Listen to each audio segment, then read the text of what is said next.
مت بھائی، آپ نے بہت اہم موضوع چنا ہے۔ بریسٹ کینسر سے آگاہی اور اس کی علامات کو جاننا بہت ضروری ہے تاکہ خواتین بروقت تشخیص کروا سکیں۔ چلیں کچھ بنیادی معلومات سے بات شروع کرتے ہیں۔ اچھا، مجھے یہ بتائیں کہ اس بیماری سے بچنے کے لیے کیا سیلف ایگزامینیشن ہو سکتا ہے، عورتیں کر سکتی ہیں، اور وہ کن دنوں میں ضروری ہے؟ جی بالکل، خواتین کو ماہانہ سیلف ایگزامینیشن ضرور کرنی چاہیے۔ یہ معائنہ ماہواری کے ختم ہونے کے چند دن بعد کرنا بہتر ہوتا ہے، کیونکہ اس وقت چھاتی نرم ہوتی ہے اور کسی بھی غیر معمولی گلٹی کو محسوس کرنا آسان ہوتا ہے۔ اچھا، یہ جب سیلف ایگزامینیشن کرتے ہیں اس کا کوئی طریقہ کار بتا دیں کہ یعنی جب پیریڈ ختم ہو تو اس کے بعد انسان کو نہانا ہوتا ہے، اور اس کے دوران وہ اس کا طریقہ کار بھی بتائیں۔ جی، سیلف ایگزامینیشن کا طریقہ بہت سادہ ہے۔ نہانے کے بعد آئینے کے سامنے کھڑے ہو کر اپنے ہاتھوں کو کمر پر رکھیں اور چھاتیوں کو مختلف زاویوں سے دیکھیں۔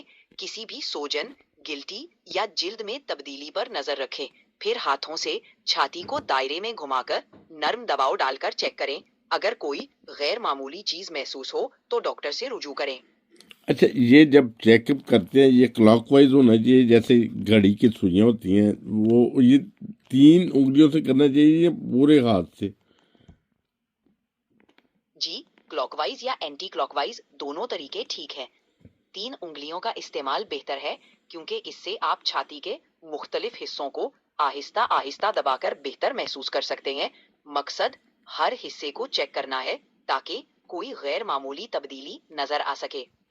اچھا، مجھے یہ بتائیں کہ جب چیک اپ کرتے ہیں اگر خدا نخواستہ کوئی علامات ظاہر ہوں تو فوری طور پہ ڈاکٹر سے رابطہ کرنا چاہیے یا ہومیوپیتھی کی ٹریٹمنٹ کرنی شروع کر دے بندہ؟ جی، اگر کوئی علامات ظاہر ہوں تو سب سے پہلے کسی مستند ڈاکٹر سے رجوع کرنا چاہیے۔ وہ تشخیص کریں گے اور بتائیں گے کہ آگے کیا کرنا ہے۔ ہومیوپیتھی یا دیگر علاج بعد میں بھی ہو سکتے ہیں، لیکن پہلے میڈیکل پروفیشنل سے مشورہ لینا ضروری ہے تاکہ درست تشخیص ہو سکے۔ اچھا، اگر ریکمینڈ کرتا ہے ڈاکٹر ریکمینڈ کرتا ہے کہ آپ اس کا آپریشن کروائیں بالفرض مال، تو ایک ہومیوپیتھی ڈاکٹر مل جاتا ہے، وہ کہتا ہے یہ دوائی لیں اس سے ٹھیک ہو جائے گی، اس کے دوائی کھانے کے دوران یہ کینسر بڑھ جاتا ہے اور خدا نخواستہ بریسٹ کو کاٹنا پڑ جاتا ہے یا بیماری ہاتھ سے بڑھ جاتی ہے، اس صورتحال میں اسے ایلوپیتھک کے ساتھ ہومیوپیتھک لے لے تو وہ ٹھیک ہے یا صرف ہومیوپیتھی کے اوپر یقین کر لے؟ اس صورت میں ڈاکٹر کی ہدایت پر عمل کرنا سب سے بہتر ہے۔ اگر سرجری کی ضرورت ہے تو اسے ملتوی کرنا یا صرف ہومیوپیتھی پر انحصار کرنا خطرناک ہو سکتا ہے۔ ہومیوپیتھی کو سپورٹ کے طور پر استعمال کیا جا سکتا ہے، لیکن بنیادی علاج ڈاکٹر کے مشورے کے مطابق ہونا چاہیے۔ نہیں، بالکل اسی طرح۔ اور مجھے یہ بتائیں کہ جو عمومی طور پہ کہتے ہیں کہ یہ پہلی سٹیج میں ہے یا دوسری میں ہے یا تیسری یا چوتھی سٹیج میں چلا گیا، یہ جو چوتھی سٹیج یا پہلی سٹیج کے اس کے کینسر کا فرق کیا ہوتا ہے؟ وہ کتنے سینٹی میٹر ہو تو وہ چوتھی سٹیج میں ہوتا ہے اور پہلی سٹیج میں ہوتا ہے بریسٹ کینسر؟ کینسر کی سٹیجز میں فرق اس کے پھیلاؤ اور حجم پر ہوتا ہے۔ پہلی سٹیج میں ٹیومر چھوٹا ہوتا ہے اور قریبی ٹیشوز تک محدود رہتا ہے، جبکہ چوتھی سٹیج میں کینسر دوسرے اعضاء تک پھیل چکا ہوتا ہے۔